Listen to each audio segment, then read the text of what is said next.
Carbon compounds are all around us, in our clothes, furniture, food, and body. To understand why carbon forms so many compounds, we need to look at bonding in carbon. In this lesson, you will learn about bonding in carbon and the different types of covalent bonds. At the end of this lesson, you will be able to list the properties of covalent compounds, explain the reasons for each of the properties of covalent compounds, list the steps for writing electron dot structures,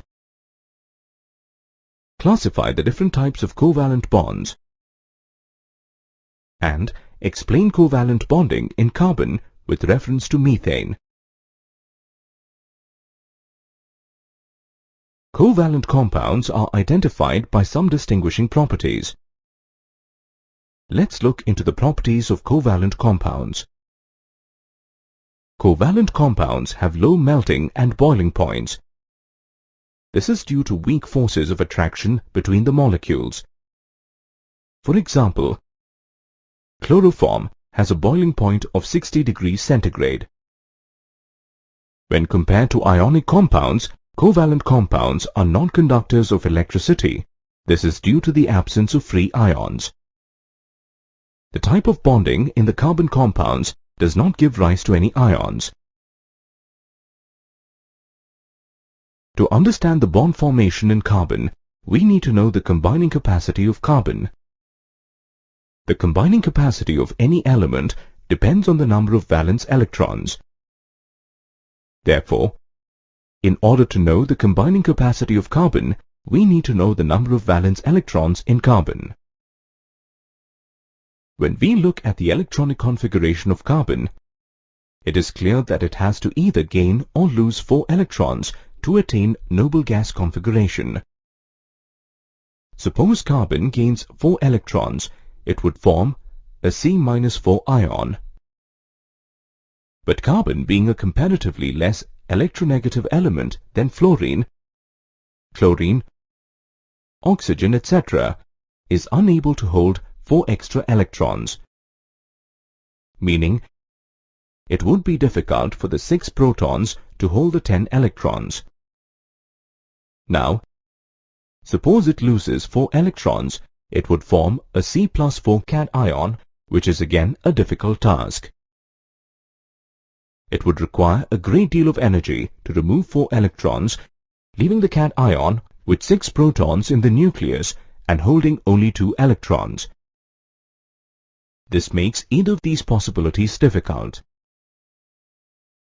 Carbon overcomes this difficulty by sharing its electrons with other atoms of carbon or with atoms of other elements.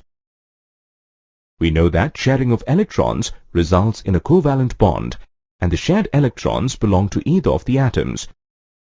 This sharing helps in achieving noble gas configuration. The Lewis dot structures provide a picture of the bonding in molecules in terms of the shared pairs of electrons and the octet rule.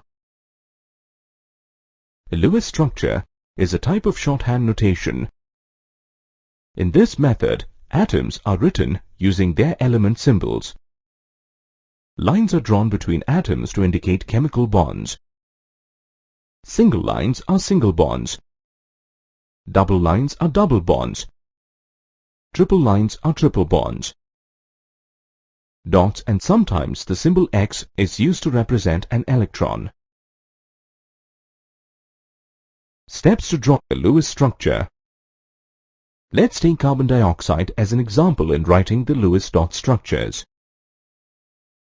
The first step in writing an electron dot structure is to locate a central atom. The central atom is the one with the lowest electronegativity. In carbon dioxide, since carbon is less electronegative than oxygen, it is the central atom. After selecting the central atom, connect the other atoms to it with a single bond.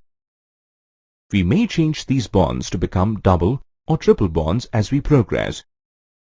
So, Let us connect the two oxygen atoms with a carbon atom through single bonds on either side of it.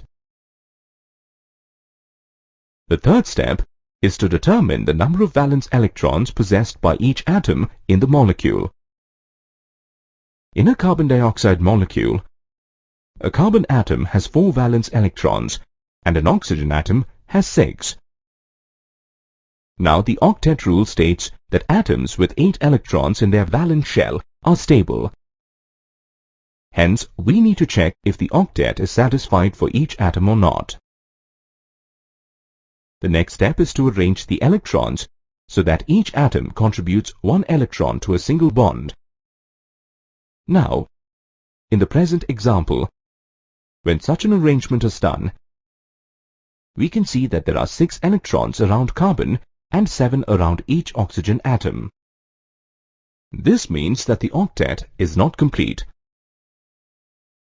As the octet is not complete, move 1 electron per bond per atom to make another bond. In this example, we observed that the octet was not completed. Hence, we move 1 electron for each, and now we see that both the carbon and oxygen atoms achieve the octet by forming a double bond between them. In a covalent bond, a shared electron pair is known as a bond pair. The bond pair is represented by a line between the bonded atoms. Depending on the number of electrons shared between the atoms, the covalent bonds are classified into 3 types: single covalent bond, double covalent bond, and triple covalent bond. Let's look at the formation of a single covalent bond, taking the example of a hydrogen molecule.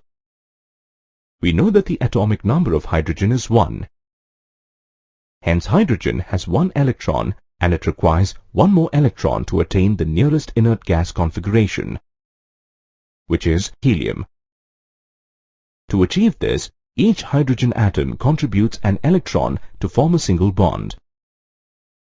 Thus, a single covalent bond is formed between the 2 atoms of the hydrogen molecule.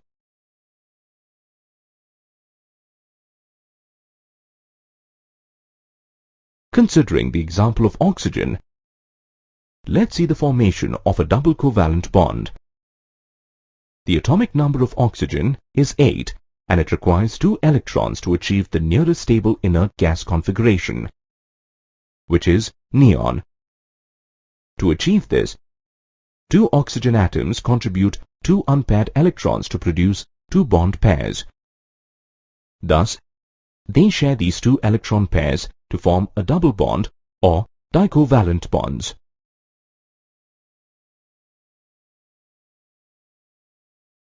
Let us try it with nitrogen. The atomic number of nitrogen is 7 and it would require 3 electrons for attaining the nearest inert gas configuration, which is neon. Thus, the 2 nitrogen atoms combine together and produce 3 bond pairs and share the 3 bond pairs between them. Thus, a triple bond is present between the 2 nitrogen atoms in the nitrogen molecule. Now, let us take a heteroatomic molecule like methane and see the covalent bond formation in it. A carbon atom has 4 valence electrons. During the formation of a methane molecule, 1 electron of a carbon atom pairs with 1 electron of a hydrogen atom to form a bond pair. In this way, 4 bond pairs, which are 4 CH bonds, are produced. These electron pairs are shared by the carbon and 4 hydrogen atoms. It is important to remember that carbon is a tetravalent compound and one should always check for the fulfillment of tetravalency. In a covalently bonded molecule, like ethane, even though they have strong bonds within the molecule, the intermolecular forces between them are weak. Because of these weak intermolecular forces, ethane exists as a gas.